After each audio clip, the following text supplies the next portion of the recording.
کسانی هستند که بسیار دعا میکنند و برای قبولی دعاهایشان هم بسیار تلاش میکنند، اما بعد از مدتی وقتی به آنچه میخواهند نرسند خسته و ناامید میشوند و از دعا کردن دست میکشند.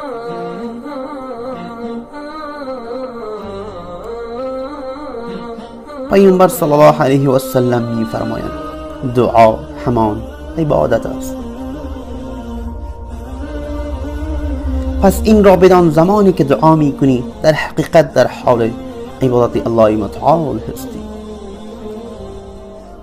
همان گونه که با نماز خواندن الله متعال را عبادت میکنی، با دعا کردن و درخواست نیازت الله متعال را عبادت میکنی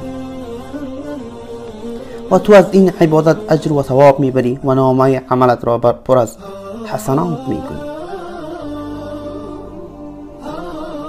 پس هرگز از دعا کردن دست نکش، حتی اگر فکر میکنی دعاهایت قبول نمیشوند.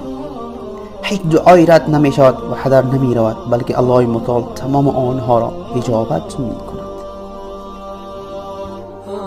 ولی به یکی از این سه شیوه یا آنچه میخواهد به خیر اوست به او عطا میکند، البته با زمان مناسبی.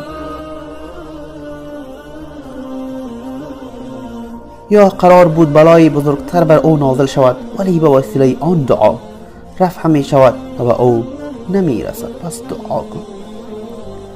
یا هم الله متعال او را برای قیامت نگه می دارد و در عوض آن دعا پاداش چند برابر به او عطا می کند، زیرا بر آورده شدن آن به خیر و صلاح او نیست.